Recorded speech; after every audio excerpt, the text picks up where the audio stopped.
Salut Janie, Bonjour à tous. tu vas bien ma très Bonjour chère, Fanny. Bonjour très chère Franck. Janie, Bonjour Emmanuel. tu vas bien? Oui, Ok, ça va. ça va. Bonjour Ok, quand, quand je demande Mike. est-ce que ça va, je sais, c'est très bien. Bonjour, bonjour. Salut Bonjour, Mike, Mike. comment vas-tu? Ça va bien et vous? Très bien, Et toi, pardon? ravi de C'est te vous? voir, bien aimé.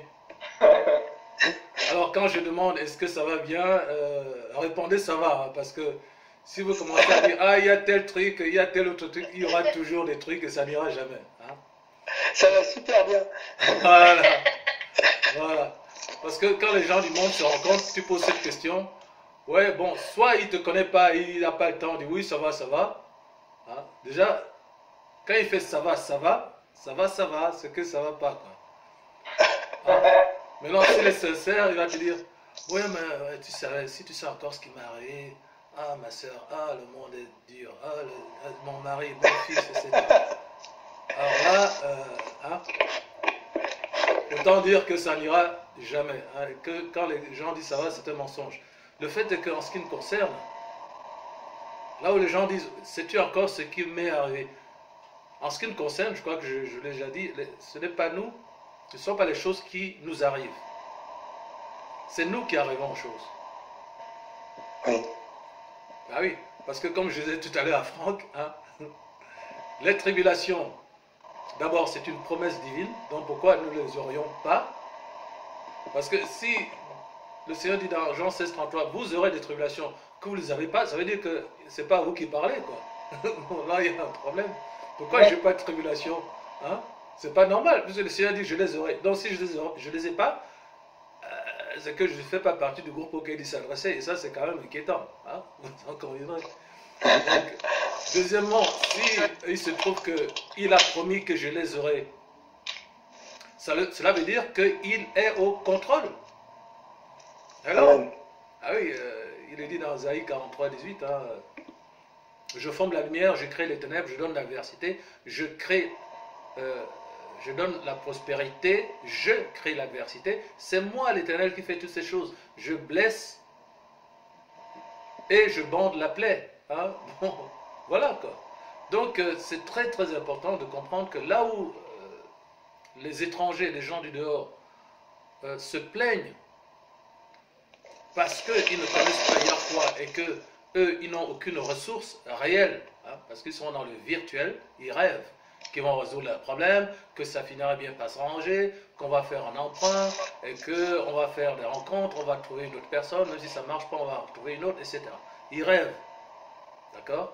Mais c'est d'espoir fou en amère des illusions. En ce qui nous concerne, nous n'avons pas la même attitude mentale face aux tribulations, parce que nous savons ce que nous savons. Un, c'est une promesse du Père, donc ça vient du Père. Donc si ça vient du Père, c'est que c'est sous contrôle. Et que si ça vient du Père, c'est pour notre perfectionnement. Et que nous avons, comme je disais tout à l'heure à Franck, l'image de l'orange, hein, que l'on presse, pourquoi? Pas pour qu'elle souffre, mais pour qu'elle donne son jus. Alors, la chair va accuser, ah mais non, c'est dur. Oui, mais toi, tu n'es que de la viande. Hein, tu iras dans la poussière. Quoi. Moi, je vais dans le royaume céleste. Donc, voilà, tais-toi. Toi, tu n'y vas pas, de toute façon. Donc, je ne vais pas entendre ce que tu vas me dire. Est-ce que tu vas là où je vais? Non, alors tais-toi. Voilà, tu n'es que de la poussière. C'est pour ça que la Bible dit ceux qui ne bronchent pas, vraiment sont des bénis, parce qu'on bronche tous d'une manière ou d'une autre. Donc, on bronche, hein, ce mot broncher, qui est un mot biblique, veut dire râler, en fait, hein, dans le langage d'aujourd'hui. C'est par ignorance qu'on râle. Mais quand on connaît ces choses, en fait, on ne râle pas parce qu'on assume la tribulation, en fin de compte, comme une bénédiction, une promesse divine. En général, on considère que les choses que Dieu a promises, que Yahweh a promises, sont des bénédictions, non? Oui. Non. Mais Amen. quand il promet les tribulations, là, on ne voit pas ça de cette manière. Quoi. Là, on fait la tête. Mais attends, c'est une promesse parmi toutes les autres promesses du Seigneur. Hein.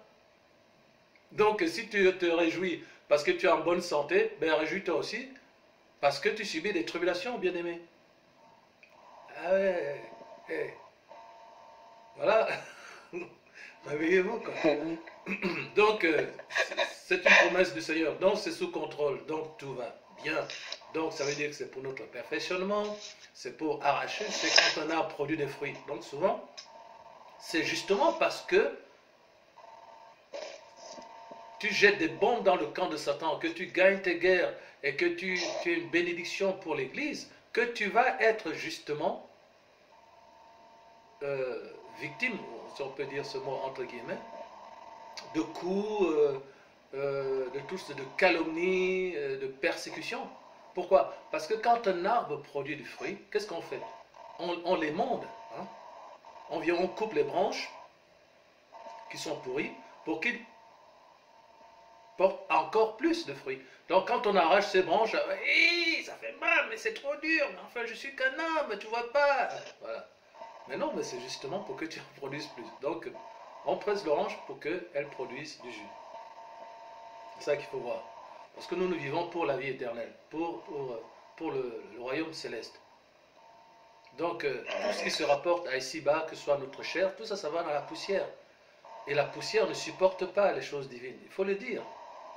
On est dans un corps qui est le corps du péché. La Bible parle du corps de notre humiliation. Voilà. Il faut que tu ailles aux toilettes, il faut que tu manges, il faut que tu boives, il faut que tu te protèges du froid, la maladie, etc. Le corps, voilà. C'est un lieu de souffrance. Mais justement, il est écrit, alors même que notre être extérieur dépérit, notre être intérieur se renouvelle de jour en jour. Voilà, donc il faut assumer cette contradiction, c'est ça qui est souvent difficile. C'est que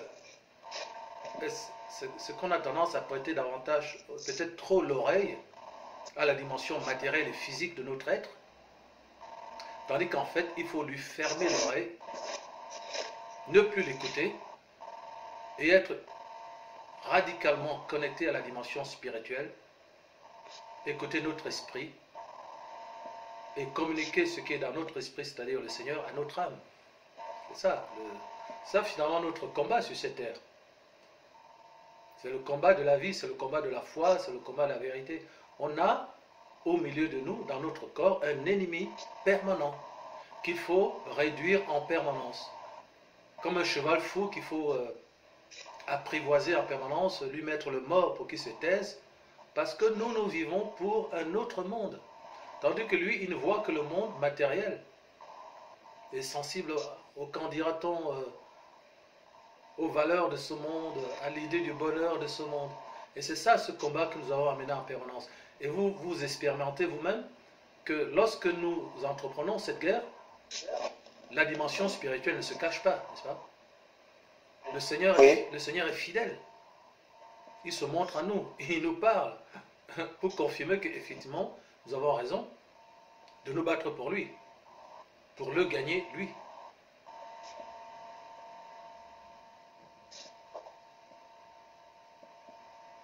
Ce corps n'est que poussière et ce monde va à la perdition.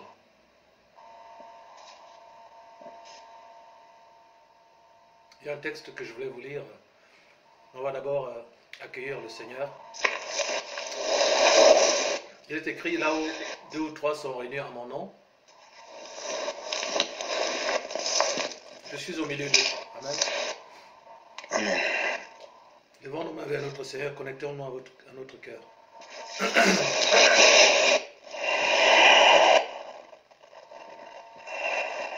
Père éternel, nous sommes réunis en ton nom, Franck, Mike, Janie et moi.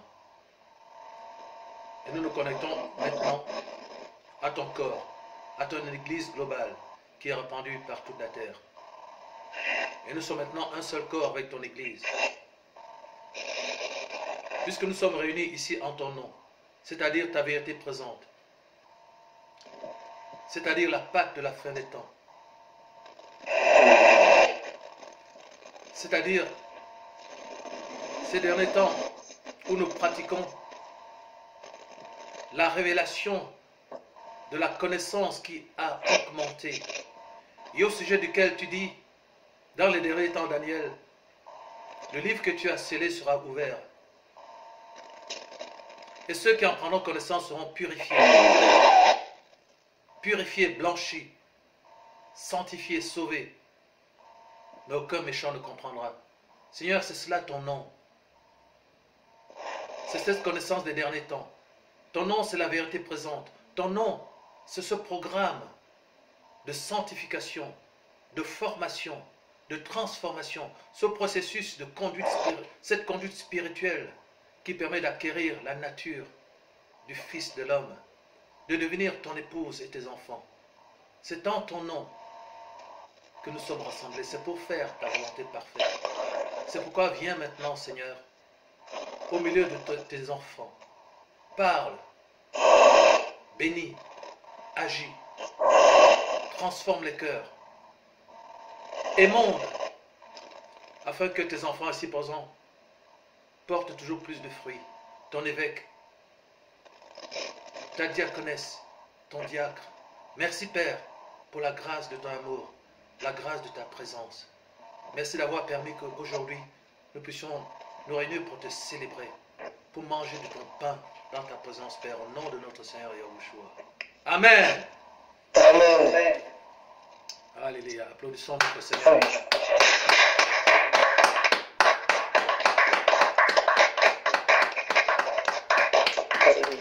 Amen. Amen. Merci Seigneur. Alléluia. Je sens votre joie là. Amen.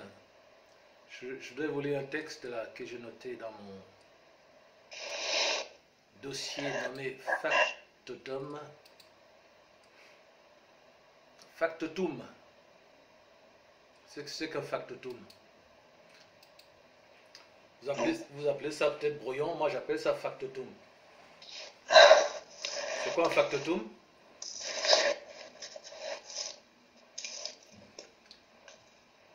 F-A-C-T-O-T-U-M. C'est un homme à tout faire.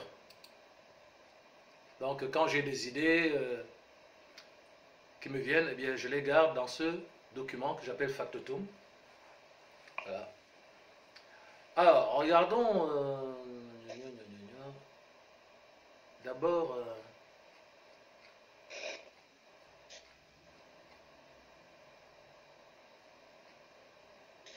je voulais donc mentionner le fait que le temps de la perfection est arrivé, comme vous le savez déjà. Et désormais, lorsque nous nous réunissons, que nous campons, c'est pour recevoir les ingrédients, le modèle nous permettant d'acquérir la perfection. C'est une promesse divine. On parlait de promesse divine tout à l'heure dans Ephésiens 4:11.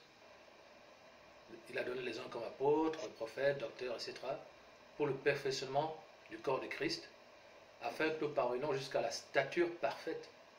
D'accord? Regardez Matthieu 5:48.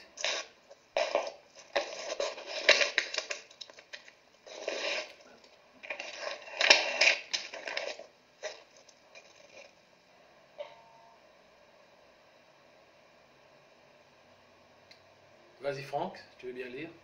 Soyez donc parfaits, comme votre Père Céleste est parfait. Amen. Amen. Donc il y a beaucoup de commandements, de principes, de vérités qui sont cités dans la Bible, mais celui-ci est rarement cité. Hein? Mais s'il sort maintenant, c'est parce que c'est le temps. C'est une promesse, c'est une demande, c'est une requête divine, c'est même un ordre. Soyez. Hein? Donc c'est un ordre. Et c'est Yahushua lui-même qui parle. On est dans Matthieu. Il a dit ça alors qu'il marchait sur la terre. Mais évidemment, à son époque, le Saint-Esprit n'était même pas encore à jour, comme vous le savez. Donc c'était impossible. Mais s'il a dit ça, c'est que il en est de cette parole comme de toute parole de notre Père, hein, notamment de Genèse 1, 26 à 27. Faisons l'homme à notre image, à notre ressemblance. Ça, c'est le mandat originel de la création. Bien aimé, c'est votre raison d'être. Donc, de même que Genèse 1, 26 à 27 doit s'accomplir dans les derniers temps, c'était pas avant, hein. C'était pas dans l'Ancien Testament, évidemment, puisque Là, l'Ancien Testament, c'était pour que le péché abonde par la loi. Et ce n'était pas non plus au temps de la première Église, l'Église des premiers siècles. Puisque le Saint-Esprit n'était pas encore venu. Et quand il est venu, les apôtres ont seulement commencé l'Église. Le Seigneur a annoncé l'Église quand il était sur la terre. Le Seigneur a annoncé l'Église quand il était sur la terre. Et l'Église a commencé avec les actes des apôtres. Lorsque le Seigneur est parti, c'est là que l'Église a commencé. Et ce n'est pas au commencement de l'Église que l'Église accomplirait le mandat divin. Vous en conviendrez, n'est-ce pas? Donc je répète parce que là il y a une... Ce n'est pas au début de l'Église que l'Église accomplirait le mandat divin, n'est-ce pas? Mais il a été indiqué deux choses. Dans l'année 12, la connaissance augmentera dans les derniers temps, et le Christ lui-même a confirmé que c'est dans les derniers temps. Puisque dans Matthieu 28, 20, il annonce, il dit, je suis avec vous. Il parle à ses apôtres, il dit, je suis avec vous jusqu'à la fin du monde. Donc manifestement, il ne parlait pas à Pierre, à Jacques, à Matthieu et à Marc, qui sont morts depuis 2000 ans. Ça n'existe pas. Même au temps des patriarches, je crois que le maximum c'était 900 ans. Donc, le Seigneur indiquait qu'il serait avec les apôtres des derniers temps pour accomplir en fait tout ce qu'il a dit. Donc, quand vous voyez ici, soyez donc parfaits comme votre Père Céleste est parfait. Et je vous ai indiqué, vous le savez déjà, que nous sommes dans la saison de 1 Pierre 5, 10.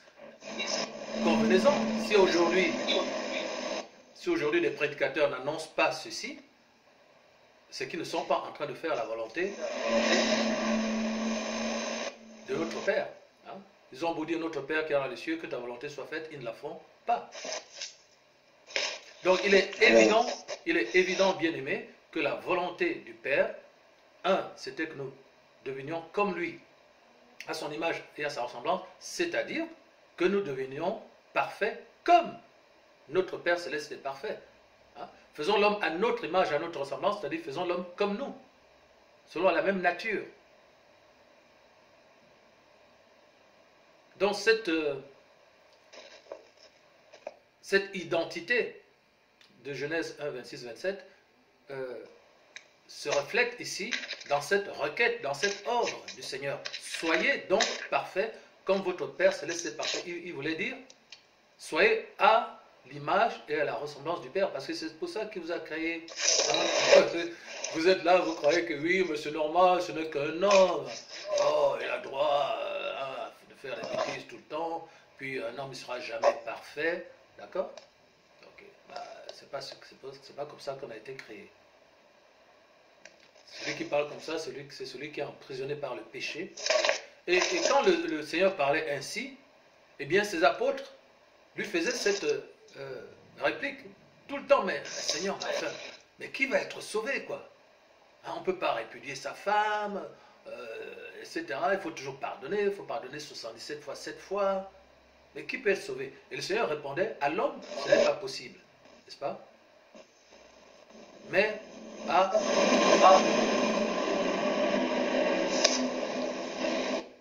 l'homme, ce n'est pas possible. Mais c'est possible à qui? Car tout est possible à Yahweh. Amen. Donc le Saint-Esprit est venu et c'est par lui que nous faisons toutes ces choses. Le Saint-Esprit est la puissance de notre Père qui a été envoyé justement à cet effet.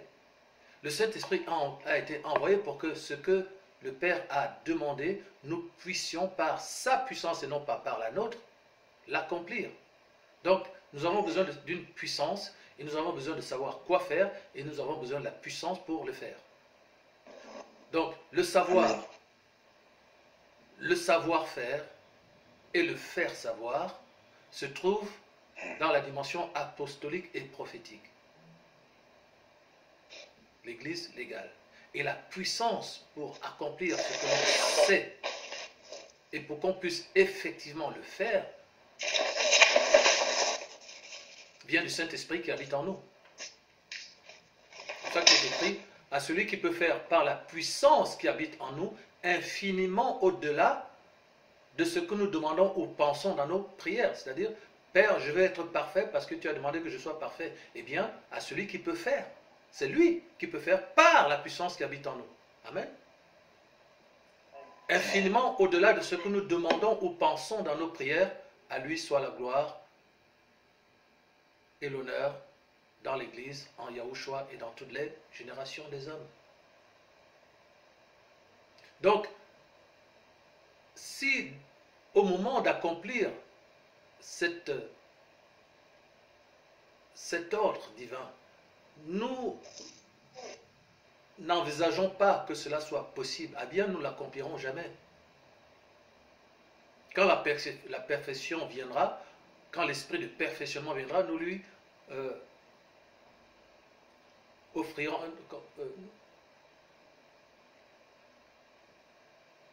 nous le rejetterons. Non pas de manière verbale, mais au fond de nous, on dira « Ah oui, mais quand même, je suis qu'un homme, comment je peux être parfait ?» Hein? Déjà, quand il dit « je », déjà, hein? Ça veut dire quoi, je? Ça veut dire que bah, tu n'es pas mort. Hein? Bon, hein? Donc, tu penses encore par toi-même que tu ne peux pas, je ne peux pas. Qui t'a dit que tu... Où est-ce que c'est écrit que c'est à toi de le faire? Où? Le Saint-Esprit s'adresse à Zorobabel. Est-ce que tu vois ce que signifie le chandelier? Et après, il lui dit, cela veut dire, ce n'est ni par force, ni par sagesse, mais c'est par mon esprit. Amen. Donc, bien aimés, nous devons avoir foi que la perfection que le Père nous propose nous est accessible. Et nous y arriverons si nous assumons que ce n'est pas par nous-mêmes. C'est-à-dire que nous renoncions à nous-mêmes. C'est ça la clé en fait. Hein? Ces choses divines, la nature du Fils, la ressemblance du Père ne sont pas accessibles par la nature humaine, par l'intelligence humaine, par la sagesse humaine, par la force humaine. Donc tout se tient. Lorsque le Seigneur dit, celui qui veut venir après moi, qui renonce à lui-même, cela veut dire que si tu n'as pas renoncé à toi-même, tu ne peux pas voir son royaume. Et tu ne peux pas voir son royaume parce que tu ne peux pas devenir comme lui. Tu ne peux pas devenir comme lui parce que tu ne peux pas devenir parfait. Tu ne peux pas devenir parfait parce que quelque part derrière ta tête, tu crois que c'est à toi de le faire, c'est à toi d'y arriver. Or, tout se tient. Tu dois renoncer à toi-même. Donc, ça veut dire, ensuite, tu dois recevoir le Saint-Esprit. Donc, ça veut dire que c'est le Saint-Esprit qui le fait en toi. Tu dois laisser ce chirurgien sage, habile, intelligent, qui ne t'épargnera pas pour autant la douleur de la circoncision. Hein? Important. Ouais. Eh bien, accomplir cette perfection en toi. Pour toi, laisse-toi faire. Et c'est ainsi qu'il te rendra parfait et parfaite. Amen. Amen. Regardez Jacques chapitre 1, verset 4.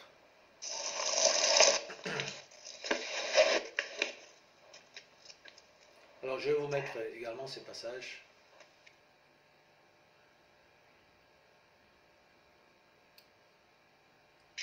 Franck. J'ai pas entendu, moi, pardon. Jacques 1, 4. Jacques 1, 4.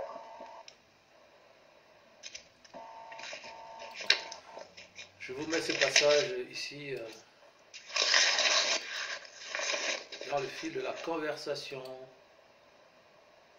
Mais il faut que la patience accomplisse parfaitement son œuvre, afin que vous soyez parfaits et accomplis sans faillir en rien. Amen. Amen. Amen. Donc, ce mot patience, la patience produit la persévérance. Et la persévérance vient du grec upomeneo, je l'ai dit à plusieurs reprises, qui signifie courir sur le même chemin, sans s'arrêter, ni regarder à droite, à gauche, jusqu'au bout. Donc vous devez poursuivre cette œuvre, ce perfectionnement que vous recevez dans la dimension apostolique, cette conduite spirituelle, et c'est avec cette patience, cette persévérance dans cette Pâque, dans cette activité de transformation interne, dans ce travail spirituel que vous y arriverez. Donc il faut la patience, il faut la persévérance qui se trouve être, pour vous montrer comment les choses se tiennent, des fruits du Saint-Esprit. Fait partie des fruits du Saint-Esprit. Avec l'amour, la justice, la paix, etc. Alors revenons dans notre factotum. 1 Jean 3, 1.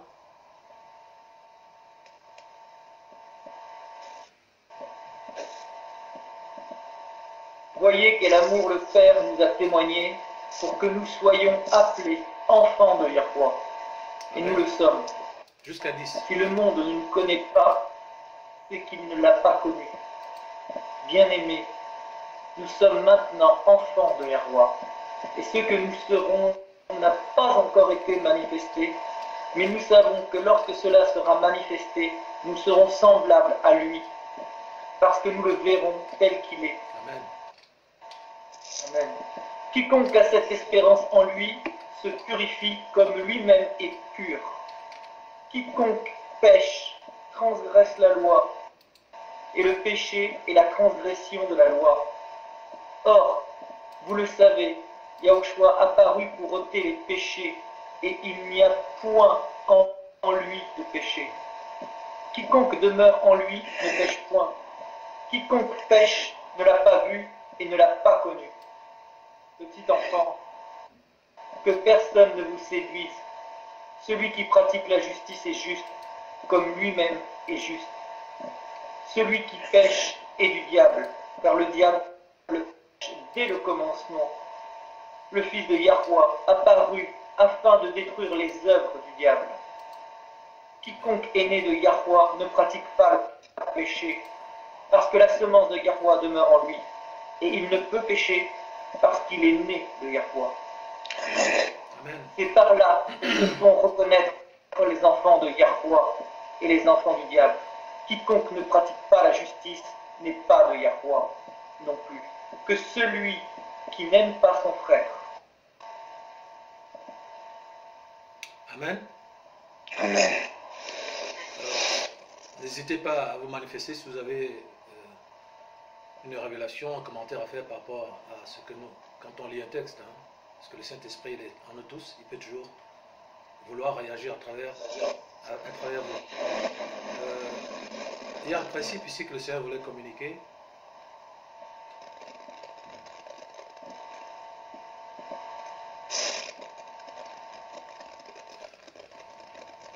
C'est sur la notion du péché et la notion du reniement de Christ. Vous savez qu'il est écrit que voilà, si quelqu'un pêche volontairement après avoir été racheté, lavé de ses péchés, eh bien, il méprise le sang de l'agneau, qu'il a purifié. Et c'est le chien qui retourne à son vomi, c'est la truie qui s'est vautrée dans le bourbier. Et le Saint-Esprit m'a fait penser à ça pour dire que souvent, quand on parle de renier le Christ, ou quand on parle de péché ici, à quoi ça correspond exactement? La personne qui renie le Seigneur, ce n'est pas une personne qui renie l'existence du Seigneur. On est d'accord? Oui. Eh ben, c'est souvent, on peut dire, oui, mais moi je crois toujours en Christ, comme les gens qui nous ont quittés avec une attitude insultante, François et les autres. Oui, mais moi, c'est Christ qui est mon maître, c'est à lui que je vais me soumettre, je ne me soumets pas à toi, etc. Avec cette idée que tu peux quitter l'apôtre, du moment que tu crois toujours en Christ, il n'y a aucun problème. C'est faux. Parce que là, tu tombes dans un piège de Satan qui te fait croire que du moment que tu crois en Christ, c'est que tu ne l'as pas renié. Mais pourquoi c'est faux? Parce que tu es dans la croyance. et non pas dans la foi. La croyance, c'est quoi, bien-aimé?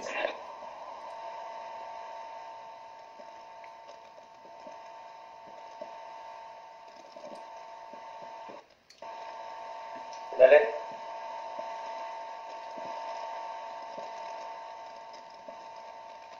La lettre, ok. Janie?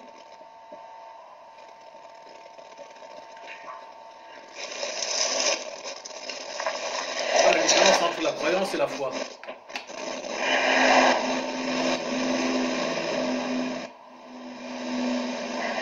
Croire. Souvenez-vous de Jean, souvenez-vous de la révélation de Jean 3,16. Yahweh a tant aimé le monde qu'il a donné son Fils unique afin que quiconque Croire. En lui. ne périsse pas mais qu'il ait la vie éternelle. Donc, voilà, je vous donne un indice.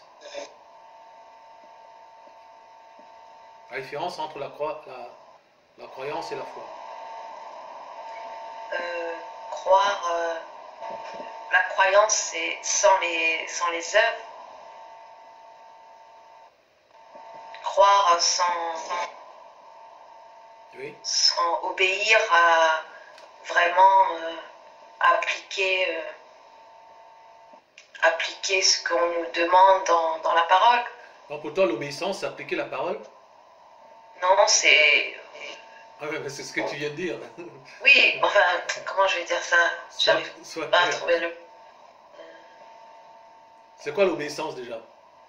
C'est quoi ce que la révélation de ce mot? C'est dans tout L'obéissance, c'est obéir la définition. à ce qu'on ne... Non, attends, Janie, tu peux pas dire l'obéissance, c'est obéir. Je te répète, c'est un pléonasme. L'obéissance, c'est obéir. Non, tu n'as rien expliqué. Tu vois ça, non? Tu vois ou pas? Obéissance, c'est en fait, accepter de se soumettre à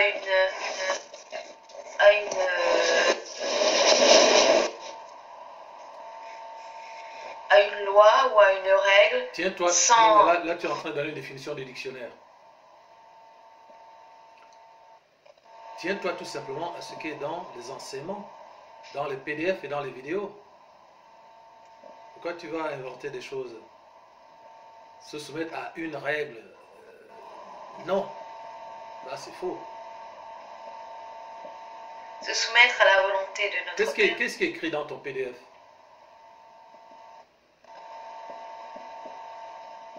La définition de l'obéissance vient du latin oboedire, qui signifie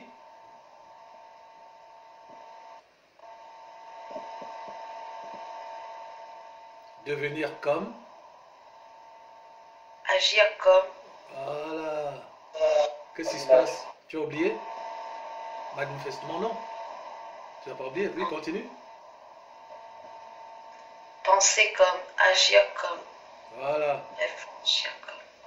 Voilà. Voir à travers les yeux. Mais pourquoi tu ne dis pas alors? Tu veux pas nous faire ce plaisir? Non, c'est pas ça. J'avais pas pensé à ça. Parce qu'au moment où je Alors, pense. prends le temps, donc, avant de répondre. Oui. De veiller à répondre. Parce que Yahweh dit dans la Bible, au sujet d'un de ses serviteurs, sera-t-il un enfant qui me fait plaisir? Et le Seigneur dit, rappelez-moi mes paroles. Rappelez-moi mes paroles. Il est évident que toi, ma chère, si tu enseignes quelque chose à ton enfant et que tu lui poses une question et qu'il te répond exactement ce que tu lui as enseigné, est-ce que tu seras contente? Oui. Et si tu réponds ce qu'il a entendu dans la rue, est-ce que tu seras contente? Non. Tu as dit oui, mais qui t'a enseigné? C'est pas ça que moi je t'ai dit. Hein? Tu m'écoutes pas, mais qu'est-ce que moi je t'ai dit? Mais je m'en fous de ce qu'on t'a dit à l'école, ce que tes camarades t'ont dit. Oui, mais maman, ma copine, elle m'a dit. Non, ta copine, c'est ta copine. Moi, je suis ta mère. Qu'est-ce que moi je t'ai dit? C'est pas ça que tu vas dire.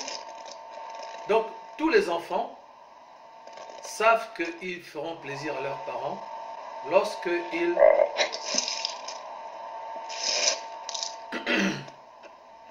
leur rapportent ce que leurs parents leur ont dit.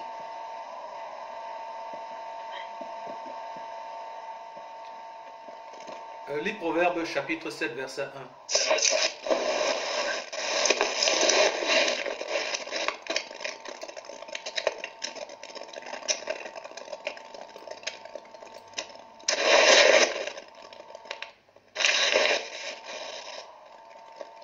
On va commencer par Proverbes chapitre...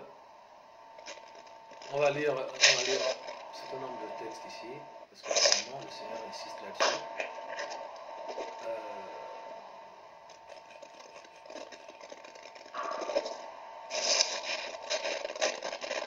Proverbes chapitre 4, verset 20.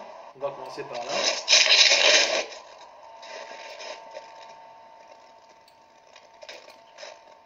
Mon fils, sois attentif à mes paroles, prête l'oreille à mes discours, qu'ils ne s'éloignent pas de tes yeux. Et tes yeux, les yeux, c'est quoi? C'est le cœur. Voilà. Proverbe chapitre 5, verset 7.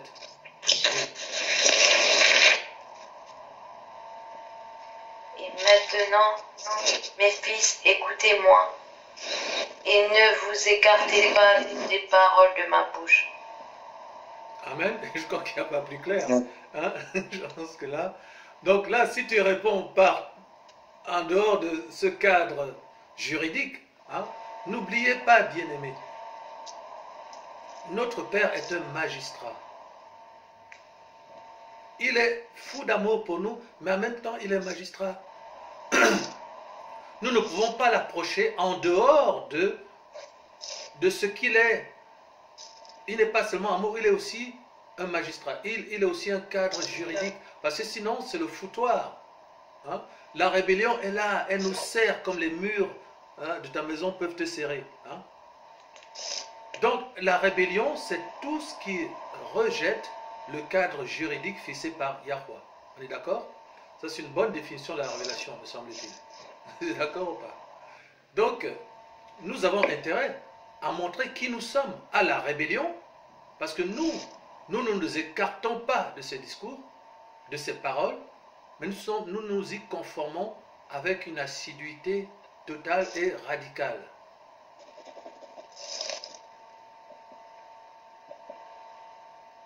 On a lu Proverbe 5, 7, c'est ça? Oui. Proverbe chapitre 7, verset 1. Pas entendu. Proverbe 7, 1.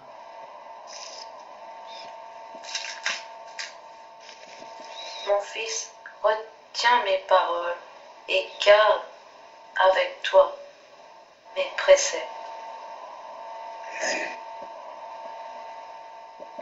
Le Saint-Esprit parle.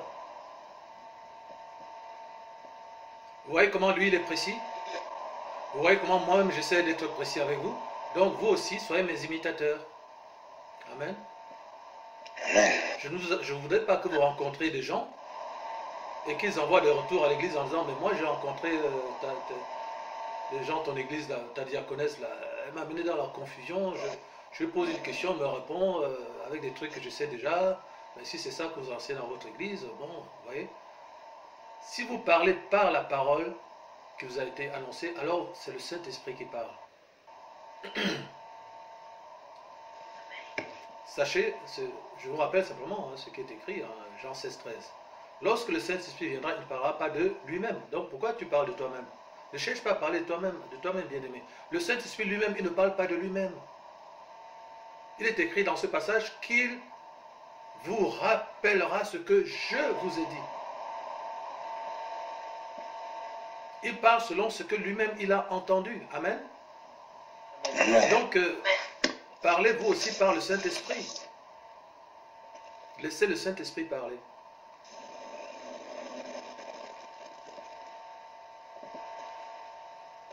Oh, je vais mettre également cela en bas. Donc, qu'est-ce que vous êtes en train de voir? On est venu au temps où Le Saint-Esprit me disait tout à l'heure un truc, je crois que c'était hier. Il me disait, ce n'est plus le temps, tu vas faire des grands PDF de 70 pages. C'est le temps de porter des fruits par rapport à ce qui a été semé. C'est-à-dire que maintenant, c'est à vous d'être le relais de l'enseignement que vous avez reçu pour le mettre en œuvre et pour le communiquer. Donc, on aura des échanges. Et vous voyez ce que le Saint-Esprit fait, il revient sur ce qui a été semé, il vérifie. Est-ce que ça a été bien compris? Est-ce que vous êtes bien sur un fondement solide? 1 Pierre 5, 10, qu'est-ce qu'il dit? Celui qui vous a appelé à sa gloire intérieure, à Yahushua, après que vous aurez souffert un peu de temps, c'est-à-dire subi justement ce processus de perfectionnement, eh bien, il viendra lui-même. Il vous fortifiera, il vous perfectionnera, il vous fortifiera, il vous rendra inébranlable. C'est-à-dire qu'il va s'assurer que vous êtes, vous vous tenez sur le rocher de ses fondements. Et c'est ça que fait l'apôtre. L'apôtre, ce n'est pas un pasteur. L'apôtre vient pour vous donner une vision, pour construire des fondements sur lesquels vous allez prospérer. Souvenez-vous ce qui est écrit au sujet de la dimension apostolique. Paul dit, j'ai posé le fondement et un autre bâtit dessus. C'est ce que vous faites. Nous, les apôtres, nous posons les fondements et c'est à vous de bâtir dessus. C'est pour ça qu'il dit, mais que chacun prenne garde à la manière dont il bâtit dessus, car personne ne peut poser un fondement autre que celui qui a été posé, savoir Yahushua. C'est vous les ministres de demain. On va en parler tout à l'heure. L'apôtre, son travail n'est pas de venir dire, bon, aujourd'hui, on va parler du péché. Ah, vous savez, le péché, c'est puissant. Hein? Il ne faut pas voler. Ça, ce n'est pas le travail de l'apôtre. L'apôtre est là, il est là pour poser des bases, pour poser les fondements, pour construire la maison. Et c'est à vous maintenant de la décorer.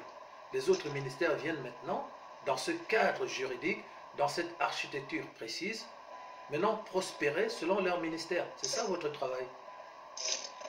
Donc il vous faut vérifier, et je serai là pour vérifier, que ce que vous produisez est fondé sur le rocher qui a été posé dans le campement, c'est-à-dire la précision et la vérité de la parole.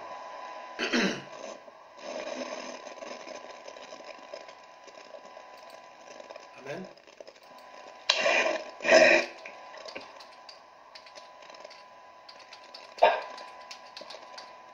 Donc, bien-aimé, si tu veux plaider avec le Seigneur, rappelle-lui ses paroles. Si tu veux que Satan te craigne, rappelle-lui ses paroles. Si tu veux que ta maison soit solide, assure-toi qu'elle est bien fondée sur le rocher des siècles.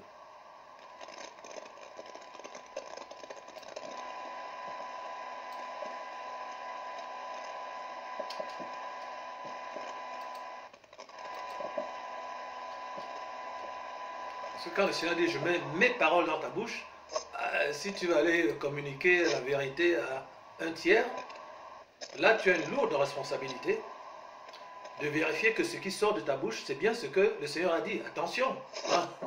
Parce que déjà tu vas prendre les baffes de Satan, parce que lui sait, Satan sait ce qui a du feu. Ce qui sort de notre bouche, c'est soit le feu, soit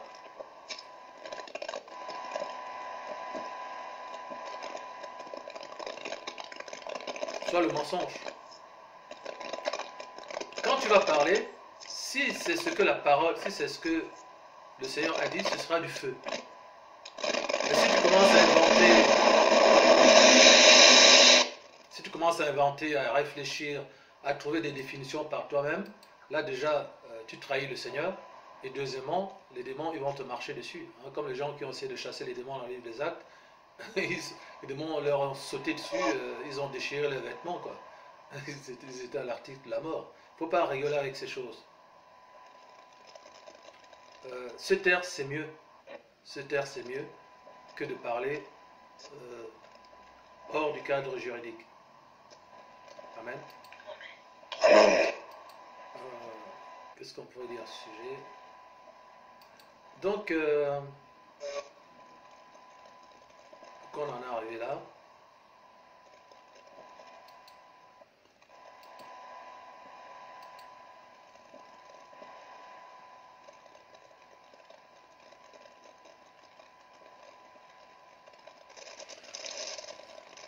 je vais attendre de vérifier ce texte concernant là.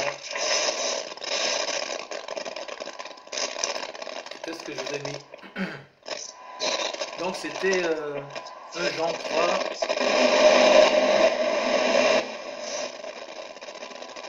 « 9 à 10. Donc, en fait, qu'est-ce que le Seigneur appelle? Donc, voilà, c'est là qu'on en était. Nous disions que le fait de renier le Seigneur, contrairement à ce que les gens croient, ce n'est pas lorsque tu dis « Ah, je ne crois pas au Seigneur », parce que déjà, ce que ça veut dire croire déjà. Déjà, ça pose un problème. Les gens croient que lorsqu'ils disent les gens ne comprennent pas le mot croyance. C'est ce que nous essayons d'expliquer tout à l'heure. Au début, lorsque nous avons commencé à parler du mot croyance, nous avons dit les démons, tu crois que tu crois qu'il y a un seul Dieu, tu fais bien, les démons aussi, je crois. Voilà, et ils tremblent. Donc le fait de dire je crois en Yahweh ou je crois en Yahushua, ça ne veut rien dire, puisque Satan aussi croit. Et même quand tu renies le Christ, ben, tu crois en son existence, puisque tu ne peux pas renier ce qui n'existe pas. Donc la foi, ce n'est pas la croyance en l'existence du Créateur. C'est pas ça. La croyance ne suffit pas pour connaître, être connu et entrer dans le royaume céleste. Puisque, comme nous venons de le dire, les démons aussi croient. Et ceux qui renient le Seigneur, ben, ils ne le renient pas parce qu'ils ne croient pas en son existence. On ne peut pas renier, je le répète, ce qui n'existe pas. Donc c'est quoi le reniement? C'est ce qui est écrit ici. Quiconque est né de Yahweh ne pratique pas le péché parce que la semence de Yahweh demeure en lui. Il ne peut pécher parce qu'il est né de Yahweh. C'est par là que se font reconnaître les enfants de Yahweh et les enfants du diable. Quiconque ne pratique pas la justice n'est pas de Yahweh. Voilà. C'est quoi la justice? C'est le temps où le Seigneur vient pour faire les révisions, pour vérifier si vous êtes effectivement bien affermi dans sa parole, parce que c'est le temps de la communiquer. La justice, ce sont les œuvres. Retenez ça, une bonne fois pour toutes. La justice de Yahweh, c'est pour ça qu'on compare toute la justice de l'homme et la justice de Yahweh. Aux Juifs, on dit, vous avez du zèle pour Elohim, mais sans intelligence. Pourquoi? Parce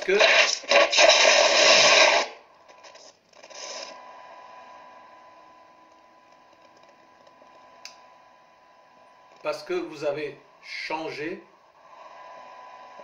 la justice de Yahweh par votre propre justice. Et le Seigneur donnait des exemples. Il est écrit, il faut assister, par exemple, son père et sa mère qui sont dans le dénuement de ses biens. Mais vous vous dites, si on dit que les biens dont on voulait les assister sont corbans, c'est-à-dire sont une offrande à Elohim, alors on a droit de ne plus assister ses parents pauvres. En faisant cela, vous changez la loi. Parce que en fait, quand ils disent c'est corban, ça veut dire qu'ils vont le garder pour eux, quoi. Donc vous changez.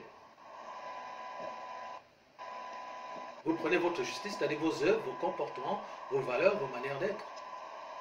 Donc la justice, ce sont les œuvres de Yahweh. Donc le reniement, bien-aimé, le péché, ce n'est pas tant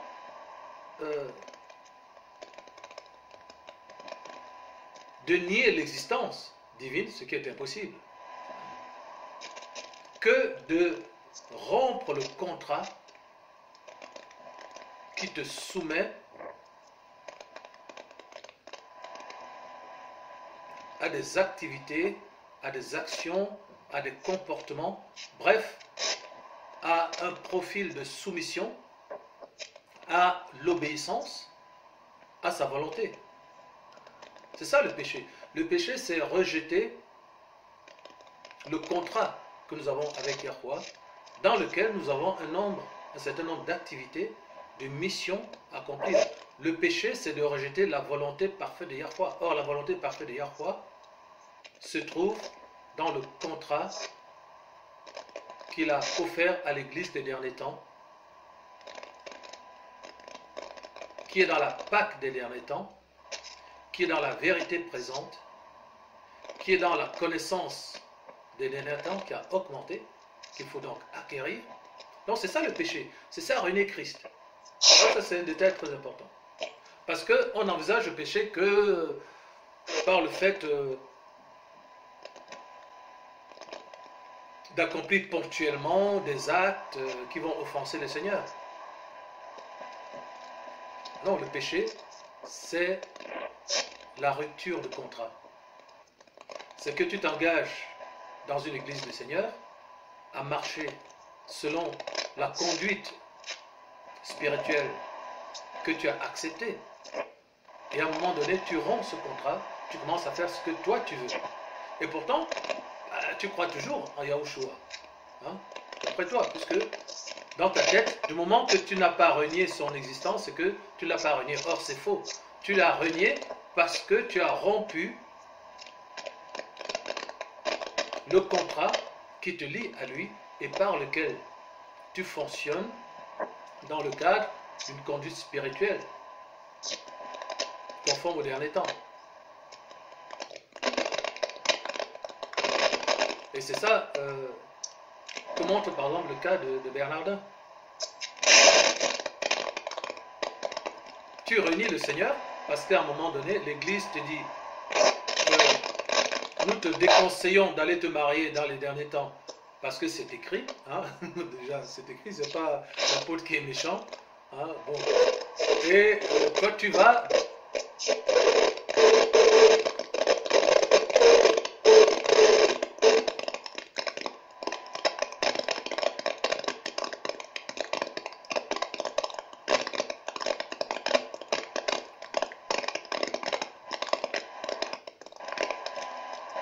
Toi, tu dis oui, mais en douce, tu vas retrouver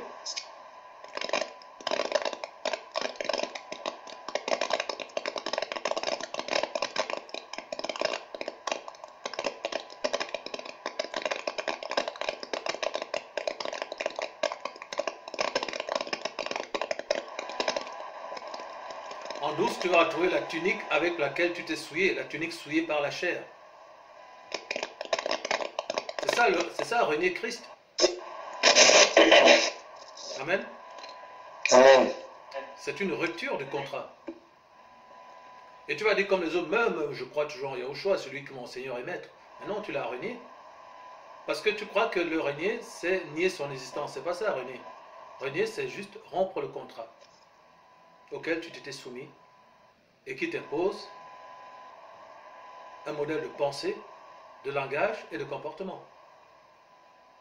C'est pour ça qu'on parle ici des œuvres de la justice. Hein. Quiconque ne pratique pas la justice, c'est-à-dire les œuvres de Yahweh. Donc, la différence entre la croyance et la foi, c'est que la croyance croit que le Créateur existe, tandis que la foi suppose une interaction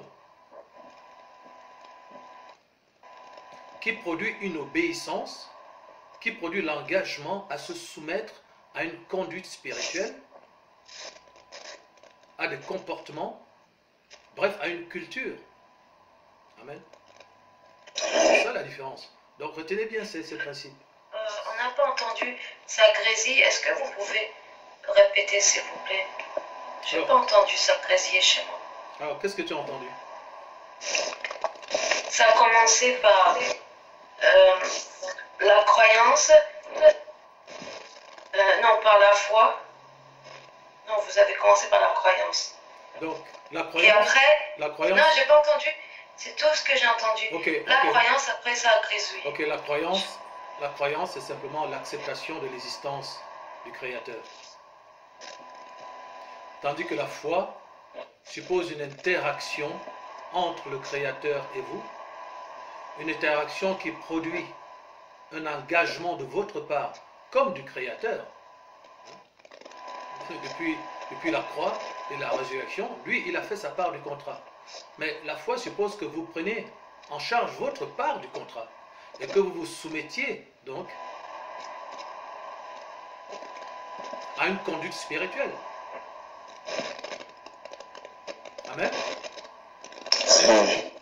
Qui produit des modèles de pensée, de parole et de comportement.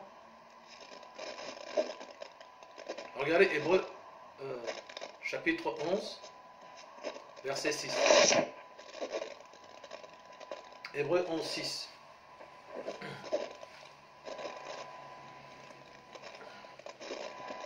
Vous connaissez déjà.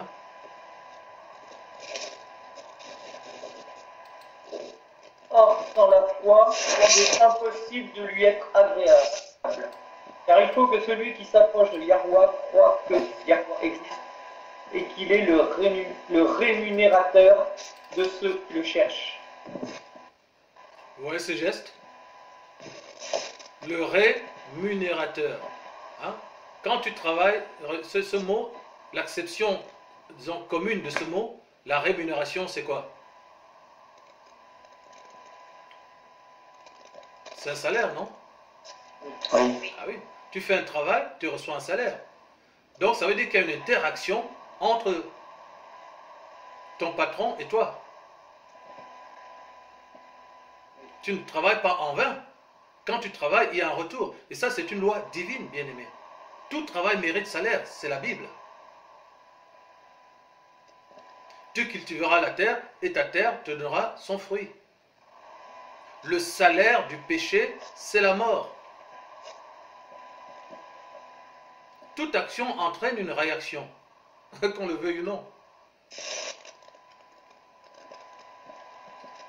C'est pour ça que François a laissé Satan parler par sa bouche quand il disait que moi je dois enseigner, mais il n'a rien à me donner comme offrande. Déjà, ça n'existe nulle part. Quand tu fais quelque chose pour quelqu'un, ben, tu reçois quelque chose en retour. Ne serait-ce que merci, quoi. Donc l'idée, hein, que je puisse faire tout ce travail qu'il a reçu, dont il a été au bénéfice, et qu'il ne me doive rien, c'est énorme de dire ça. C'est juste, ça n'existe même pas. C'est comme si on disait d'aller bosser, et ça vaut pour rien. Donc, lorsque je suis simplement dans la croyance, je suis comme les démons, je crois que Yahweh existe, oui. Mais la foi, c'est autre chose. La foi suppose que j'entre dans sa présence, qu'il me connaisse, que je sois connu de lui, et qu'il y ait une interaction, une relation. Vous voyez la différence? Oui. Donc, c'est mon papa, quoi. Voilà, c'est mon père. Là, je deviens fils. Ce que n'est pas Satan, ni ses démons. Donc, on peut dire que la foi, c'est la filiation. Et vous avez vu ce que comporte la filiation. Donc, la foi, c'est pas n'importe quoi, c'est une montagne. Il faut donc convenir que la foi, bien aimé, c'est une montagne. Et donc, de conclure que la définition commune de la foi est fausse. N'est-ce pas? Pourquoi elle est fausse?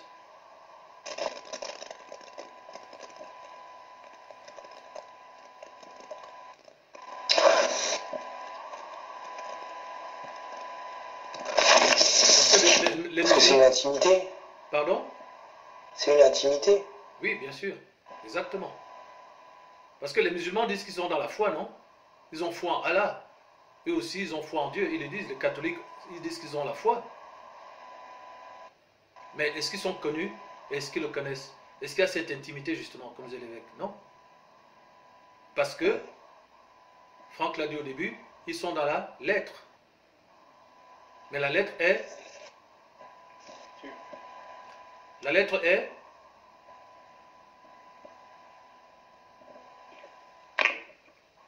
La lettre est cachetée. Oui, la lettre est cachetée. Je ne sais pas si la lettre qui est cachée, c'est la vérité qui est cachetée. La vérité qui pouvait. La lettre est, quel est l'adjectif qui se rapporte à la lettre généralement? Par opposition à l'esprit. Tu. La lettre tu. Voilà. La lettre Et Q. tu. Et elle est donc en elle-même morte. Ouais. Mais est-ce que Yahweh est le L des morts ou des vivants? Des vivants. Des vivants. Voilà. Donc la définition de la foi, telle qu'elle est communément acquise, est fausse. À ce moment-là, ils confondent la foi avec quoi? La croyance. Exactement. Et ils sont combien comme ça? Tu vois. Des milliards. Des millions. Des Des milliards. milliards, oui. Des milliards. Des milliards. Milliards. C'est marrant parce que hier, j'étais avec le Seigneur. Hein? Je discutais avec le Seigneur. Il a commencé à me révéler un truc. Est-ce que vous vous rendez compte que la population mondiale aujourd'hui, c'est à peu près 7 milliards? 7 Hein? milliards? 7 milliards. On est 7 milliards sur Terre. Vous savez ça ou pas? Non. Vous croyez qu'on était combien? Moins que ça. Ah non, non, on est 7 milliards. Tapez sur Google. Hein, vous allez voir. Non, mais je l'ai entendu il n'y a pas longtemps, on est 7 milliards, oui. Ah oui. Maintenant, il y a un truc, quand il m'a sorti ça, j'ai halluciné. Savez-vous combien il y a de croyants parmi les 7 milliards? Juste de croyants qui sont sous l'acception de la foi, enfin, sous la définition que nous disions tout à l'heure. Combien y a-t-il de croyants parmi ces 7 milliards? Vous allez être surpris. Réfléchissez bien. Je parle de croyants. Croyant, oui. Voilà. C'est-à-dire qui envisagent l'existence de la divinité, d'un Dieu supérieur, et qui prie. Voilà. Combien il y en a?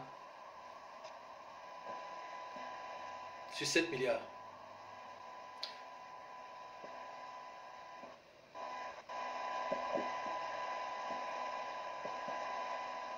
C'est bien, vous prenez le temps de réfléchir. C'est mieux. Bon, je vous donne un indice. Combien y a-t-il de religions dans le monde? Voilà. Oula. Voilà. Ah là, ça commence à venir. Ben alors à ce moment-là, ils croient tous. Ah voilà. Voilà. Donc ça fait combien de milliards? 7 milliards. Voilà.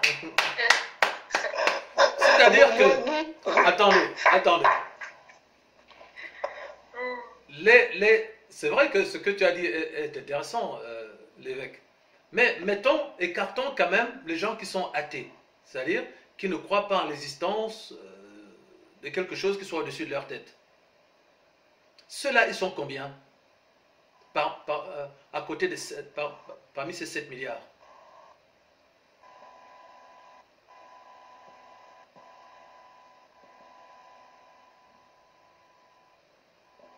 Ils sont peu, non? Ah oui. Combien? Prenons d'abord ceux qui ont une croyance, ok? Il y a quoi comme religion? Les catholiques, ils ont une croyance. Ils sont combien? Ils sont peu. Un milliard. Combien? Les catholiques, ils sont au moins un milliard dans le monde. Ah ouais. Non? Ah oui, bah sûrement. Ah oui, c'est la religion la plus répandue sur la terre, admettons-le. Hein. Le catholicisme, Ouais. ils sont juste jusque dans le golfe de Guinée, quoi. Ils sont partout. C'est la religion de la colonisation par excellence, le catholicisme. Ils sont même chez les Pygmées. Où est-ce que les catholiques sont pas allés? Dites-moi. Allez-y. Prenons l'histoire des conquêtes et des civilisations.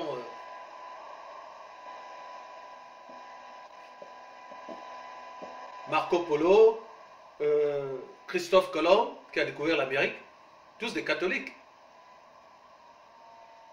les conquistadors, Oui. les catholiques. Les pays les plus grands colonisateurs de la terre, des catholiques. La France, l'Espagne, même l'Angleterre. Donc le catholicisme est la religion la plus répandue sur terre. Ils sont 1 milliard minimum.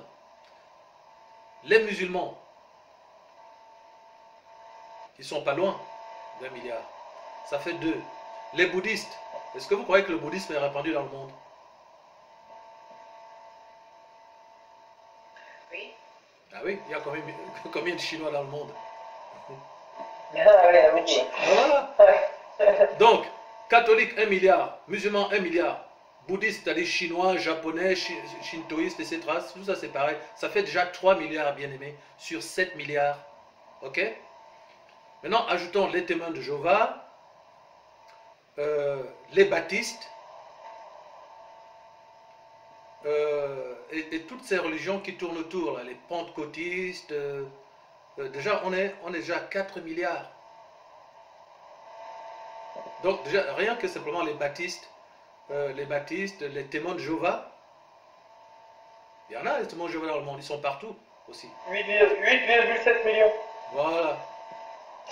Donc, en fait, au bout du compte, bien aimé, il y a des tas de religions, il y a des sectes.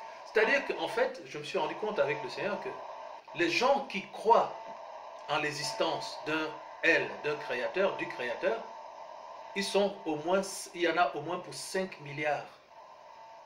C'est-à-dire qu'ils sont dans la croyance.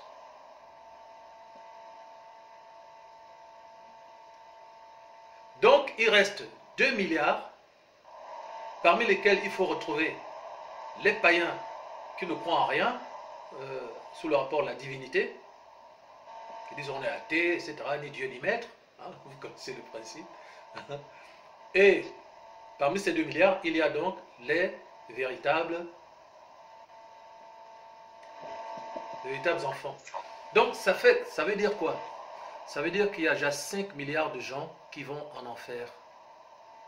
Directement. C'est énorme, hein? Oh là là. Le Seigneur m'a révélé ça, je crois que c'était hier, avant-hier. Je n'ai pas réalisé, j'ai dit, mais waouh! J'avais pas réalisé, quoi. Ah oui, ils sont dans la croyance. C'est-à-dire, ils sont comme Satan, ils croient que le Créateur existe. Il y a un L, c'est tout. Il y a 5 milliards comme ça. Je viens de vous citer. Les cathos, les bouddhistes, les témoins de Jéhovah, etc. Les musulmans. Il y en a d'autres, il y a plein de groupes. Donc on additionne. Donc il reste 2 milliards. Donc 5 milliards dans la population humaine qui vont mourir de manière directe, qui sont déjà condamnés. C'est énorme et c'est grave.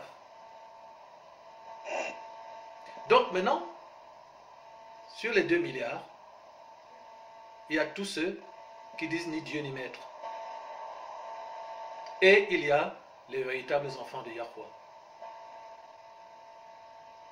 Donc, comment tu vas faire? Est-ce que sur les 2 milliards, il y a 1 milliard d'enfants de Yahweh? Véritables. Est-ce que vous pensez que les enfants de Yahweh sur la terre se montent à 1 milliard? Non. Non. Non. Malheureusement. Parce que c'est écrit. Ah ben oui, c'est un fait. C'est-à-dire que vous pouvez prêcher autant que vous voulez. Vous pouvez faire autant de miracles que vous voulez. Le Seigneur a déjà vu. Jean 6, 64 le dit. Le Seigneur connaissait à l'avance ceux qui croyaient et qui ne croyaient pas. Romains 8, 29 vient de là. Ceux qu'il a connus d'avance, il les a prédestinés. C'est-à-dire que là où j'en ai dit malheureusement, eh bien, le Seigneur a fait le même constat. Avant même que tu ne viennes au monde, le Seigneur avait déjà vu que large et spacieux est le chemin qui mène à la perdition. Il y en a beaucoup qui passent par là. Étroit et resserré le chemin et la porte qui mène à la vie. Il y en a peu qui le trouvent. C'est écrit. Donc c'est sans discussion. Donc, s'il dit qu'il y en a peu, c'est que ça ne peut pas être 1 milliard. C'est impossible.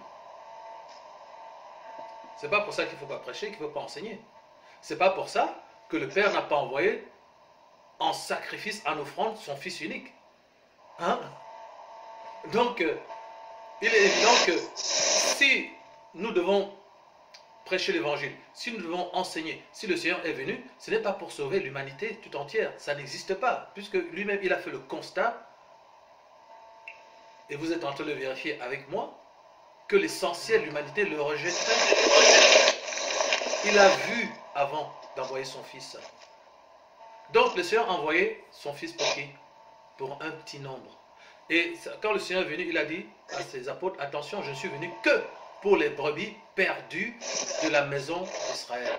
N'allez que vers les brebis perdues de la maison d'Israël. C'est-à-dire que vous allez prêcher à la foule, mais vous n'irez que vers les brebis perdues de la maison d'Israël. Le problème, c'est qu'on n'a pas compris la révélation de vous n'allez que. Ça ne veut pas dire vous ne prêcherez pas aux autres qui m'ont rejeté. Non. Aller vers, c'est-à-dire prendre dans l'Église, associer à mon corps, travailler avec ceux que moi j'ai connus d'avance et que je vous enverrai.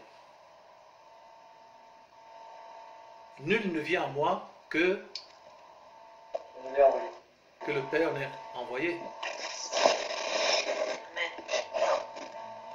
Donc, bien aimé, 6 milliards, plus de 6 milliards donc, hein, parce que je ne vais pas m'avancer sur le nombre exact de ceux qui vont être enlevés, soit soit étant dans leur corps, soit après la décapitation. Hein. Franchement, s'il y en a en tout 500 000, c'est que c'est énorme. Donc, ça veut dire que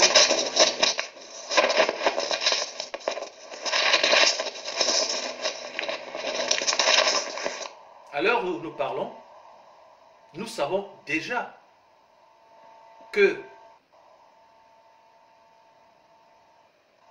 6 milliards 500 millions, c'est-à-dire quasiment toute l'humanité, est déjà condamnée.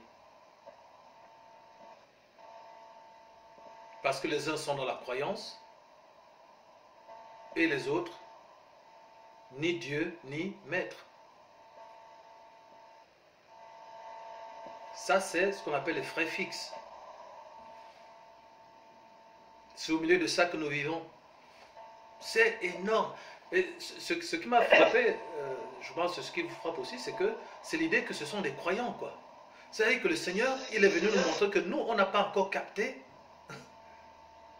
comment dire, la distinction entre les croyants et ceux qui sont dans la foi. On n'a pas, ce truc-là, on n'était pas encore, quoi. C'est-à-dire, on n'avait pas encore admis qu'il y a des milliards de croyants qui vont dans les temps de feu, dans le lac de feu. C'est ça qu'on on avait encore du mal à capter. Et que le Seigneur est en train de dire, c'est uniquement ceux qui sont dans la foi. C'est-à-dire, qui ont un contrat de filiation divine avec moi. Hein, comme toi, tu vas au boulot, là. C'est parce que tu as signé un contrat. Hein, sinon, tu n'entres pas dans l'entreprise. Monsieur, vous êtes qui? Monsieur, on vous dit, mais vous, monsieur, vous ne travaillez pas ici. Comment tu vas le faire? Tu vas monter ton contrat de travail, non? Mais c'est exactement la même chose. Les anges vont veiller qui entre dans le royaume parce qu'ils ont déjà ta photo, frère, ma soeur. Les anges ont nos photos. Ah oui. Les aigles, quand ils vont arriver là, c'est parce que dans leur tableau de bord, il y a les photos de chaque enfant de Yahweh qui doit être enlevé. C'est sur leur tableau de bord. Leur tableau de bord avec un GPS qui indique l'endroit exact où nous serons, chacun d'entre nous. Ils savent déjà où nous serons. C'est ça l'avantage du Seigneur. Sinon, il ne pourrait pas nous préparer des places à l'avance. Sinon, il ne pourrait pas préparer le nombre de places au banquet de l'agneau. Sinon, il ne pourrait pas préparer le nombre d'aigles qui vont venir nous chercher et les places dans les aigles, etc. Il faut qu'il voit les choses à l'avance. Donc vos visages sont connus. Ils sont déjà dans les logiciels des anges, dans les, les engins célestes, les engins spatiaux célestes. Et c'est pour ça qu'il est écrit, là où sont les enfants, là aussi s'assembleront les... Amen.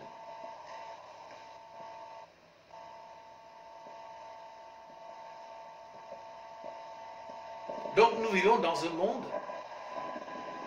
qui est déjà condamné. Je crois que c'est même dans le texte, l'un des textes que je vous ai proposé là. Le prince de ce monde est déjà condamné.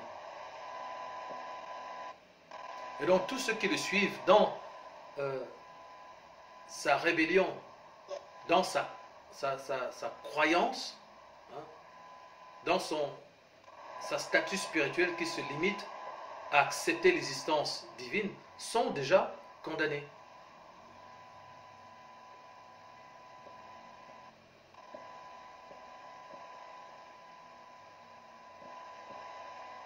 Big revelation. C'est dans ce monde-là que nous vivons. Nous vivons dans un monde où d'un côté, et c'est ceux-là qui nous persécutent, hein. Moi quand je fais des publications, les gens qui me persécutent le plus, ce sont les chrétiens.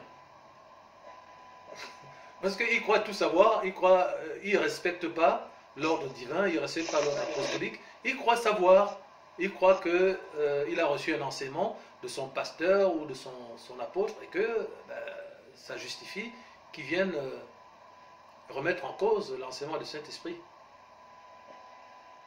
Nos pires ennemis, ce n'est pas les païens, parce que le païen, je vais vous dire, les païens, à la limite, ils respectent ta foi. Ils disent, ben, tu crois ce que tu veux, moi je crois ce que je veux. Hein, c'est la laïcité, chacun croit ce qu'il veut. Sauf évidemment quand c'est nos proches. Parce qu'ils disent, mais pourquoi toi tu changes, hein? Voilà. Mais si même nos proches respectent la loi, ils n'ont rien à nous dire. Parce que nos proches savent, devraient le savoir, que la France est un État laïque. C'est-à-dire qu'on a le droit de croire et de ne pas croire. La liberté de conscience, c'est dans la Constitution française. Hein. Donc, tu ne peux pas venir me dire, hein, comme on disait, l'excès du Seigneur. Mais l'excès du Seigneur, ça n'a pas condamné Mike. Hein, parce que c'est légal. La France est un pays laïque. On ne peut pas t'envoyer en prison simplement pour ta foi. On t'enverra en prison si ta foi tue les gens, si elle fait physiquement du mal aux gens. Mais sinon, la laïcité... tout le monde doit la respecter, y compris nos proches. C'est la liberté de conscience. J'ai le droit de croire, et tu n'as rien à me dire. Et tu as le droit de ne pas croire, et moi je dois respecter aussi ton droit de ne pas croire.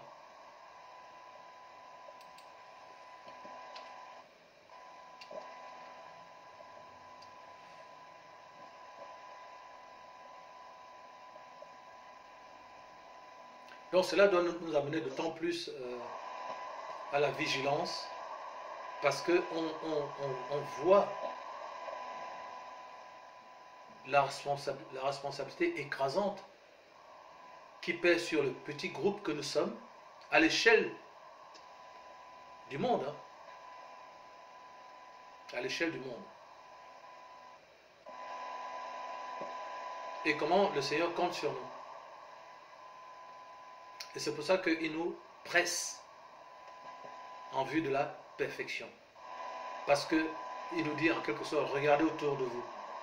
Hein, c'est Isaïe 61. Les ténèbres recouvrent la terre et l'obscurité les peuples. Voilà. Voilà la traduction juridique de ce que le Seigneur m'a dit. Et de ce que vous venez du constat que vous venez de faire avec moi. L'obscurité recouvre les ténèbres recouvrent la terre et l'obscurité les peuples. Mais sur toi l'Éternel s'élève, sur toi sa gloire apparaît.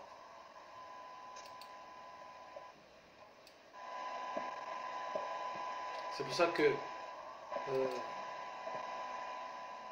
ne pouvons pas regarder autour de nous, bien-aimés. C'est Isaïe 60 plutôt.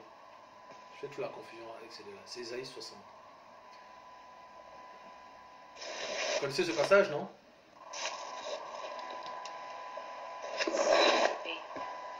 Voilà. Lève-toi, sois éclairé, car ta lumière arrive et la gloire de l'Éternel se lève sur toi. Verset 1 et 2. Voici l'Éternel couvre la terre, l'obscurité, le peuple. Mais sur toi l'Éternel se lève, sur toi sa gloire apparaît. Des nations marchent à ta lumière et des rois à la clarté de tes rayons. Donc nous ne pouvons plus nous laisser influencer par ce monde, par ses travers, par ses valeurs, par ses désirs.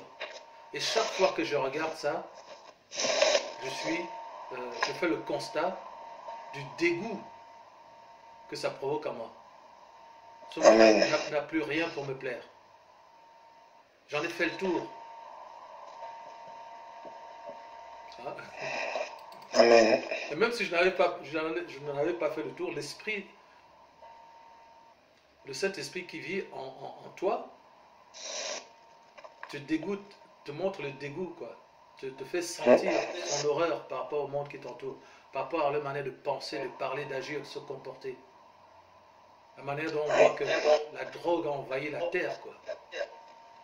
Aux États-Unis maintenant, dans beaucoup d'États, l'accès à la marijuana est gratuit, donc il y a un marché florissant. Il y a des millions de gens. Aux États-Unis, le pays soi-disant qui nous a amené l'évangile.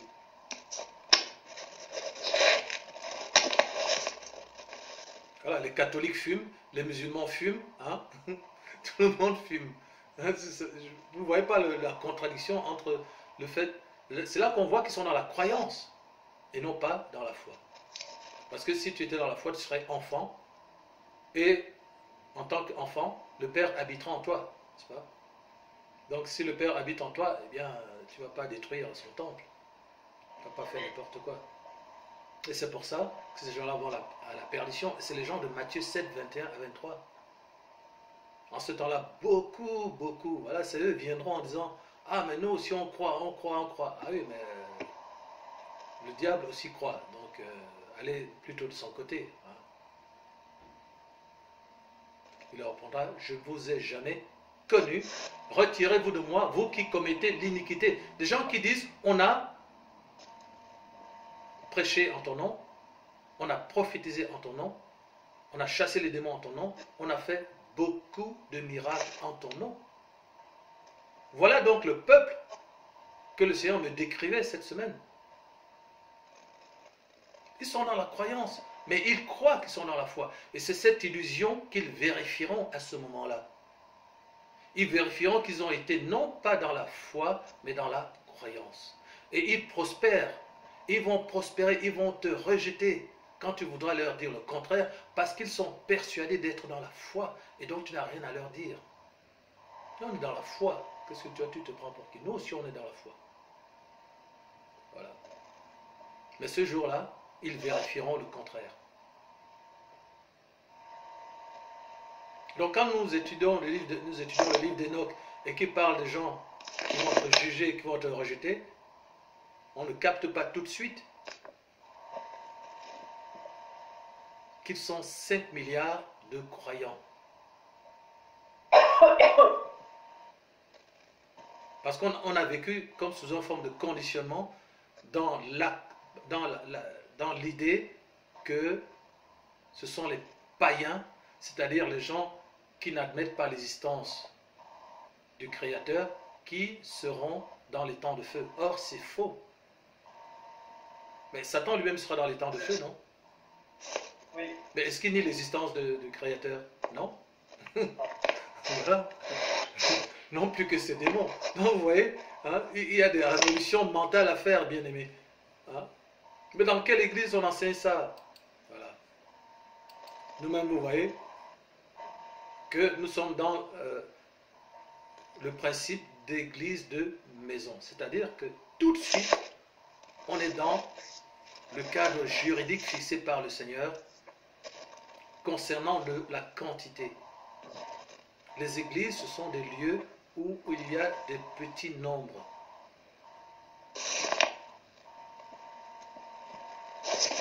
Et quand même il y aurait des millions, quand il y aurait des centaines de milliers, ce serait quand même des centaines de milliers de petits groupes. Voilà. Mais c'est jamais cette idée qui a été plantée dans le cerveau des gens que l'église, c'est une vaste salle avec plein de gens dedans, avec des chorales, avec des gens qui chantent, etc. Ça, c'est faux. Ça, c'est la croyance. Parce que si on veut marcher dans la foi, vous-même vous le vérifiez, hein, le Saint-Esprit va venir te presser, il va venir exiger. Et si le Saint-Esprit vient dans une église de 3000 membres, qu'est-ce qui va se passer, bien-aimé? Dites-moi un peu. Suppose que le Saint-Esprit vienne dans une église de 3000 membres, qu'est-ce qui va se passer? Puisque vous savez que quand le Saint-Esprit vient, il fait ce qu'il fait dans notre église là. Donc, hein? Avec 3000, c'est impossible. Mais qu'est-ce qui va se passer dans l'église alors? Dans cette église, il en restera combien? Ben, il ne restera plus 3000 membres, il y en a beaucoup qui vont quitter l'église. Voilà, exactement. Voilà. Exactement. Parce qu'il va dire d'abord, rentrez chez vous. Hein? Donc à partir de là, le bâtiment se vide entièrement. Hein? On est d'accord. Ouais. Voilà. Donc il ne restera rien. Le Saint-Esprit est au milieu de nous. C'est lui qui va prêcher aujourd'hui. Voilà. Le Saint-Esprit monte. Il monte sur l'estrade et tout à coup, wow, c'est le Seigneur.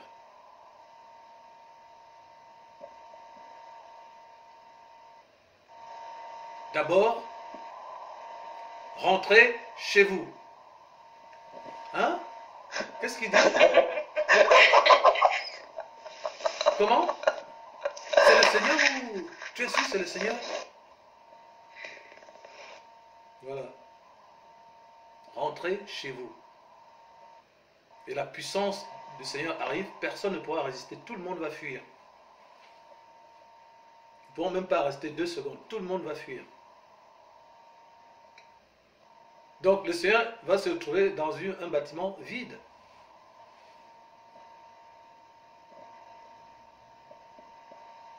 Maintenant, est-ce que Matthieu 18, 19 sera encore possible? Là où deux ou trois sont rassemblés en mon nom, je suis au milieu d'eux. Est-ce que ce sera possible? Non. Non, puisque le Seigneur sera seul. Donc,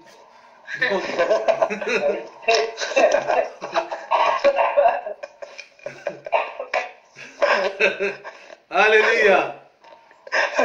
Enseignement du Saint-Esprit.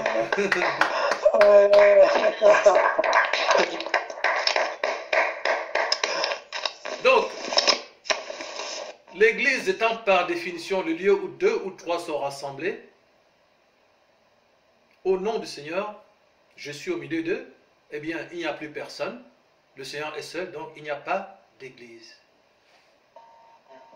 Et c'est ça la réalité de ces bâtiments.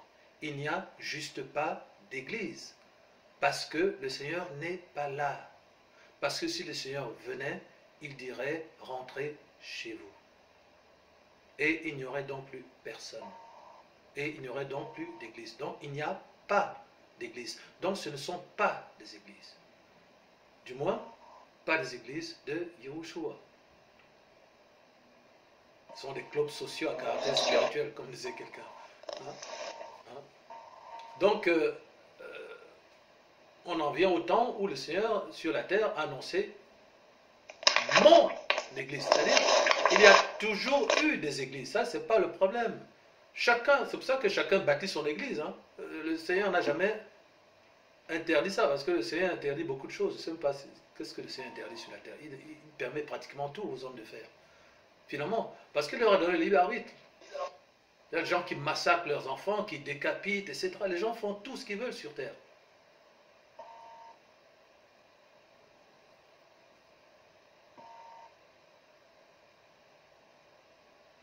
Et pourquoi ne bâtirait-il pas des églises? Ils le font. Mais ce ne sont pas des églises du Seigneur, puisqu'elles n'ont aucune base juridique céleste. Elles ont des bases juridiques humaines. Hein, une association cultuelle. Voilà, il n'y a pas de problème, allez-y, hein, n'importe qui. Et c'est d'ailleurs ce qui se passe. Il paraît qu'en France, il y a des églises qui surtout dans le domaine des évangéliques et des pentecôtistes quasiment tous les 2 jours, quoi. Donc ça, c'est facile. C'est facile, hein. Mais l'église de Yahushua, ça, c'est autre chose. Parce que là, il faut que ce soit lui qui requiert un apôtre, qu'il envoie l'apôtre, et que l'apôtre vienne maintenant avec un cadre juridique qui fait que les gens vont gicler comme des pop-corn quand ils viendront dedans, quoi. Ça va gicler et il restera que le nombre que le Seigneur a fixé. C'est pour ça que nous avons le nombre que nous avons. Parce que le Seigneur est présent. Il se manifeste de toutes sortes de manières. Enfin, maintenant, à un moment qu'il est dans mon œil droit. Je ne peux rien y faire. Mais c'est parce que le Seigneur est présent et qu'il a promis et qu'il est fidèle. Nous aussi, soyons fidèles. Nous aussi, soyons parfaits comme notre Père Céleste est parfait. Amen. Amen.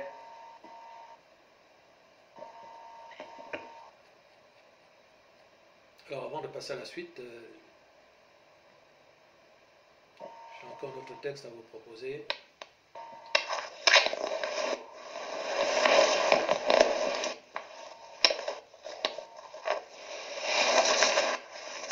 Deux Pierre, chapitre 3.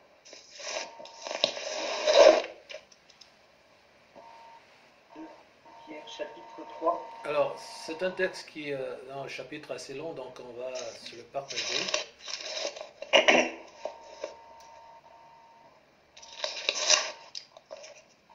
Bon, allez, vas-y, c'est ton ministère.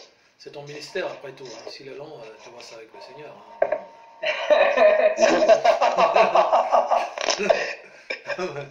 Un ministère, c'est un ministère. Hein. Bon, c'est de le faire avec la force que Yahweh donne. Voilà. Amen. Amen. Ah, ben, vas-y. Voici déjà, bien-aimé, la seconde lettre que je vous écris. Dans l'une et dans l'autre, je cherche à éveiller par des avertissements votre saine intelligence, Amen. afin que vous vous souveniez des choses annoncées d'avance par les saints prophètes et du commandement du Seigneur et Sauveur, enseignées par vos apôtres, sachant avant tout que dans les derniers jours, il viendra des moqueurs avec leur raillerie, marchant selon leur propre convoitise, et disant, où est la promesse de son avènement? Car depuis que les pères sont morts, tout demeure comme dès le commencement de la création. Amen. Amen. Qu'est-ce que vous dites en particulier ce passage-là? Verset 4 qui vient de lire. 3 et 4. Si ça vous parle, Oui. Oui. je vous écoute. L'évêque. Je sais que tu as vécu ces choses. Tu nous en parleras tout à l'heure aussi. Hein. Oui, moi je pense à quelque chose qui s'est passé cette semaine dans mon existence. Oui, oui, exactement. Exactement. C'est pour ça que je t'ai interpellé là-dessus. Bon, je ne sais pas s'il faut que tu en parles maintenant. Oui, vas-y, parle-en. Hein. Oui, je sais pas, mais c'est cet écartement avec le reste du monde, avec le reste de mes collègues. Oui. Avec cette semaine, il y a eu vendredi, il y a eu un repas et je me suis écarté de ce repas. Oui. Voilà. Et en l'occurrence, c'est et je pense qu'il y a justement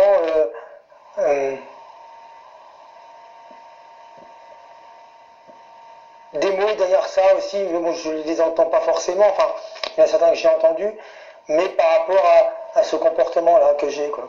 Bien sûr. Mais les gens savent pourquoi, parce qu'aujourd'hui, personne ne me pose de questions par rapport à ça. Hein. Ils le savent, ils savent pourquoi. Hein. Et que je m'écarte, mais sans pour autant leur enlever mon amour. Oui, avec C'est-à-dire que sagesse. je vais Oui, dire- ouais, c'est ça. Mais c'est ça la subtilité du Saint-Esprit. C'est-à-dire que, comme il est écrit, hein, le Seigneur, quand tu demandes de nous, justement, de nous éloigner du monde, Non pas de manière physique, c'est-à-dire, sinon il nous faudrait sortir du monde. Hein. Amen. Voilà, mais il nous demande justement de ne pas prendre part lorsqu'il nous met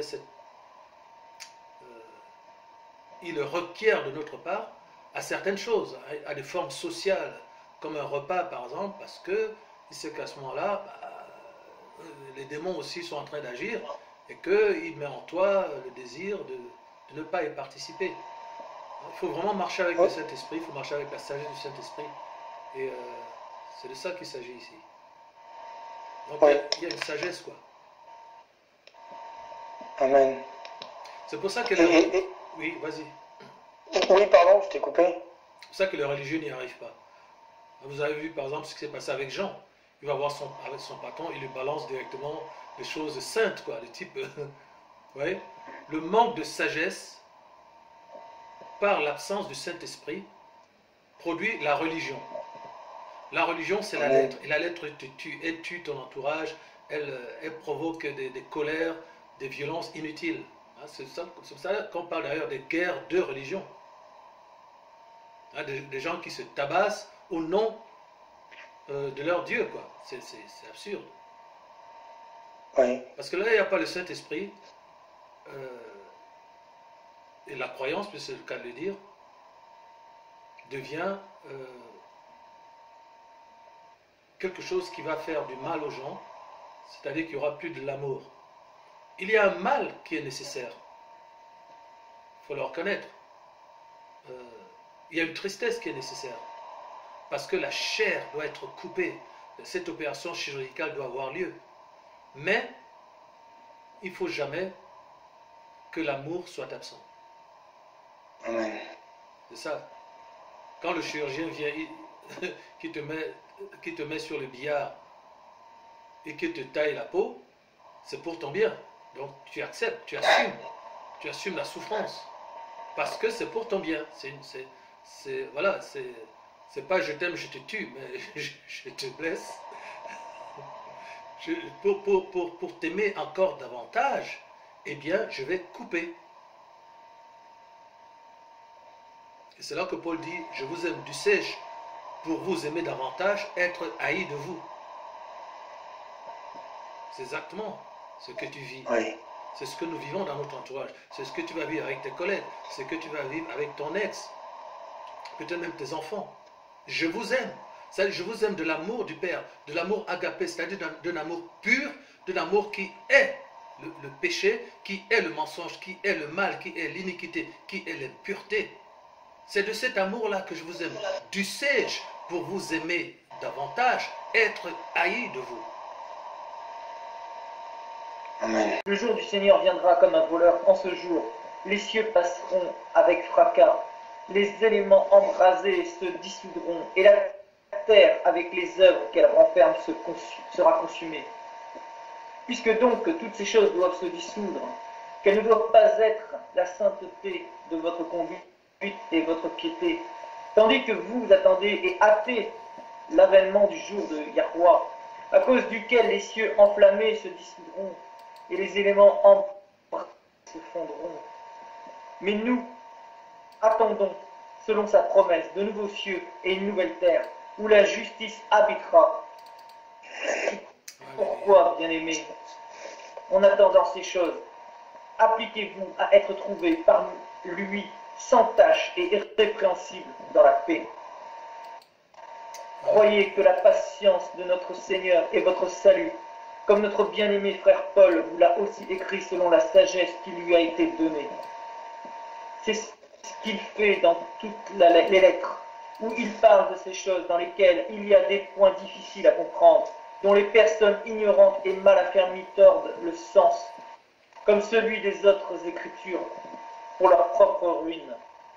Vous donc, bien-aimés, qui êtes avertis, mettez-vous sur vos gardes, de peur qu'entraînés par l'égarement des impies, vous ne veniez à déchoir de votre fermeté. C'est ça.